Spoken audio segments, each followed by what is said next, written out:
Hello, my name is Cynthia Griffith, and I'm the editor-in-chief of the Journal for Dermatology Physician Assistants. I'm here today with Angela Saba, the managing editor, and Peter Young, one of our editorial board members, and a newly minted Dermatology of the Year recipient for the 2022 Dermatology SDPA Awards. Peter won his award in part for the amount of publishing work that he has done within the dermatology space at large. So we're honored to be here with you to talk about how to turn your clinical encounter into a dermatology case report. So Peter, I know that you've done this a lot. You've turned your clinical encounters into case reports. What advice do you have for the clinician who is seeing many patients, who is wondering, what do I do next? So the process for me starts with seeing something interesting, which could be an exemplary case of a common condition that everyone knows is important, and it happens to be a sort of classic presentation that therefore has teaching value. Or the case might be interesting because it has a component of novelty, might be a rare condition or an unusual coincidence of two conditions. So that's my starting point, is why am I interested in this? And if the answer involves one of those two things, then would it be of interest to other people? Would it confer teaching value to other people? And I, like most PAs in clinic, am seeing patients back to back for most of the day. So keeping track of what cases you might want to write about. For me, it just starts with a list that I keep at my desk in a sort of locked, secure place. I write down what I think the diagnosis is and the MRN, so that later I can come back to it. And I think of that list as sort of like an incubator, where sometimes I'm sitting on it for several weeks or a couple of months to either find out if the therapy worked without recurrence after a few months, or if the diagnosis I suspected turned out to be correct.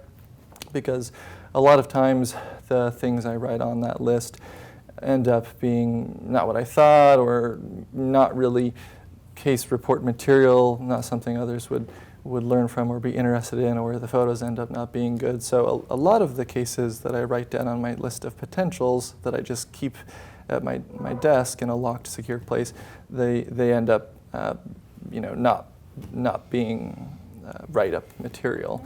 But after I've found a gem that does seem worthy of writing up, then I basically search the literature, starting with PubMed, for as much as I can find on that topic. And if there was recently a systematic review that was very well done and the topic has been sort of discussed widely, then maybe I don't need to write about it. Maybe enough has been said about it.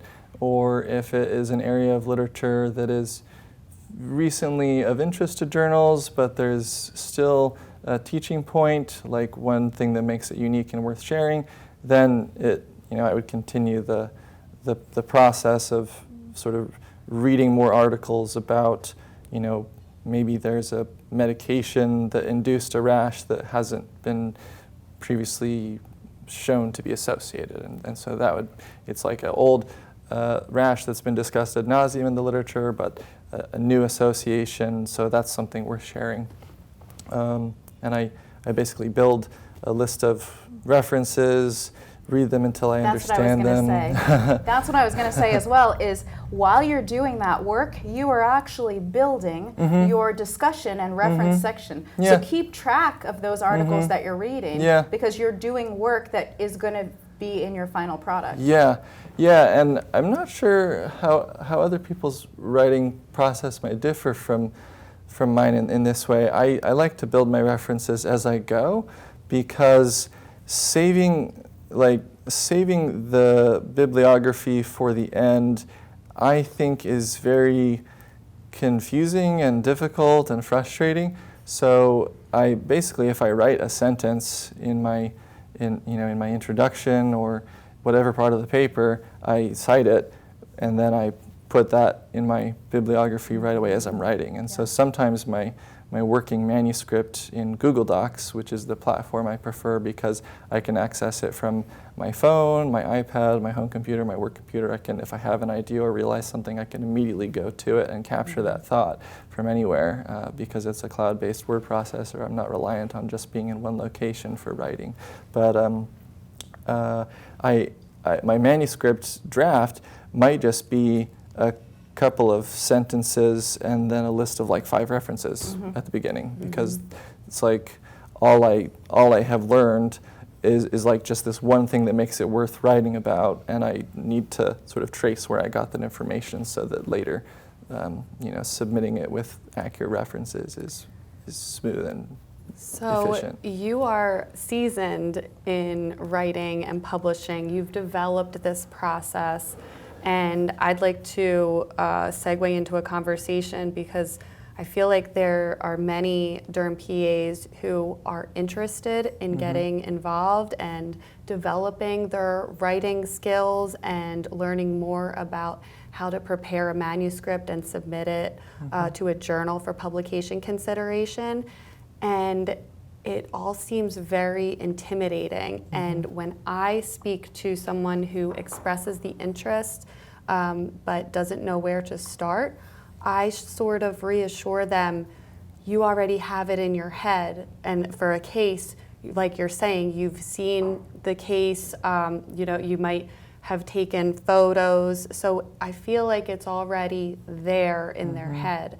It's a matter of going the step to delve into that writing process. And something that JDPA really wants to foster new authors and be a support, offer resources to help them get involved and grow professionally as writers and researchers. So the JDPA is a resource to our dermatology PAs who have case reports and have clinical cases and are looking at turning those into publishable case reports. So please reach out to the JDPA if you are anywhere in that process. If you have a clinical encounter that you know is novel because you're experienced, but you have no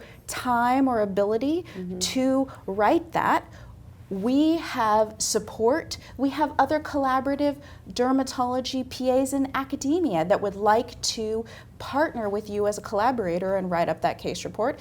If you have just received, as I have, rejections or large lists of reviewer comments on your submitted work and need a breather so that report just doesn't go and sit on a shelf, anywhere you are within that process, the JDPA can be a resource to you to help shepherd you through that process. And also to be your cheerleaders when that process doesn't go as you expected. And it's really difficult, I'm sure, to receive criticism when you've put so much work into something. It's like you can't look at it anymore. And but as I've said before, the peer review process is there to help authors, and I'm sure as as authors yourselves, you've gone through the peer review process, and I'm sure that you've seen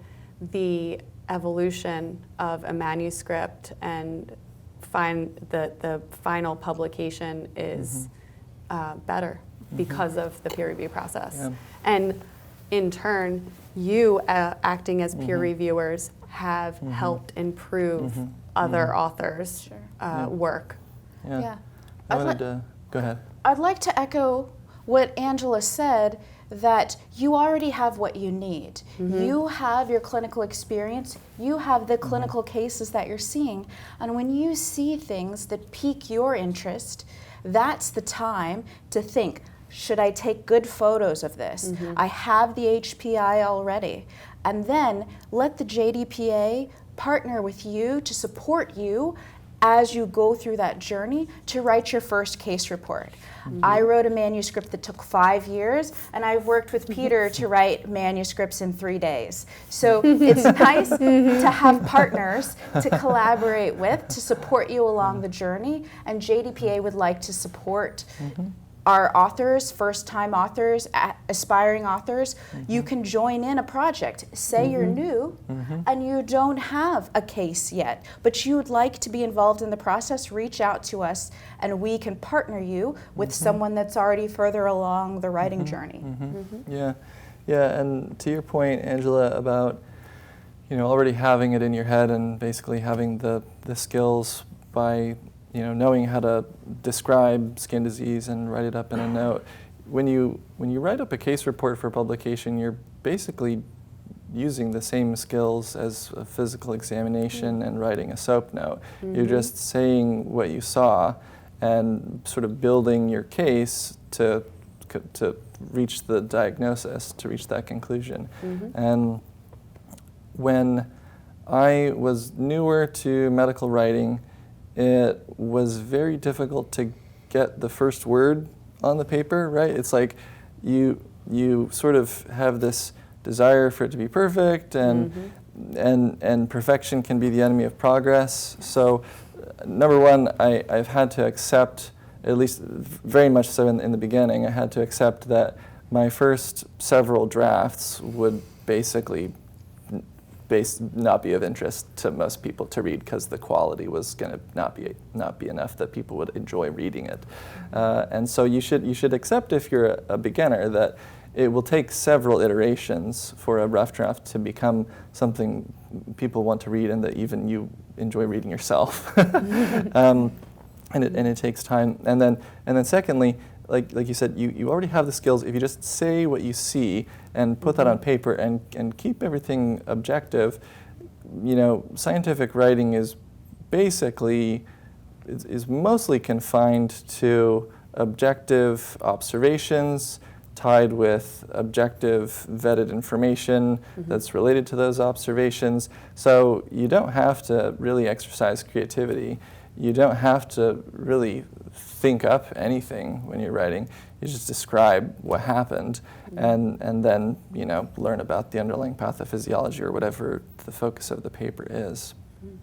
Would you also say that you have learned through research and coming up with your reference list, you've learned more about the skin disease or condition that was that you saw in clinic, and you are doing that research and you're reading and you find out even more that you put into a discussion along with the case report, and you're fleshing it out, and you're also contributing to your knowledge. Yeah, definitely. So I really enjoy writing about things that I know nothing about, because I think the most compelling reason that a person should want to write, that will make them continue to be motivated to write and enjoy it, is a desire to learn. Yes. And so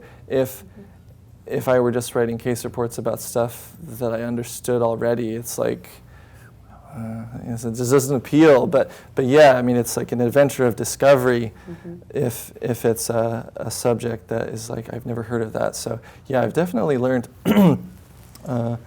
I've probably learned as much through writing and digging through references as I have through basically hanging out in clinic with master clinicians, like with very solid dermatologists and senior PAs. The resources that the JDPA has for you include, but are not limited to, how to write a case report that we can send out to anyone who is interested in writing a case report. We have consent information if you have a concern that you need information about how to have a consent for medical writing, as well as editing, writing, manuscript help, questions, a pat on the back, or an encouragement, a little shove to keep going down that writing process. I want to thank Angela and Peter for being here with me. They are just part of the larger team that's here to support you as you work to take your clinical encounter into a publishable case report. Thank you.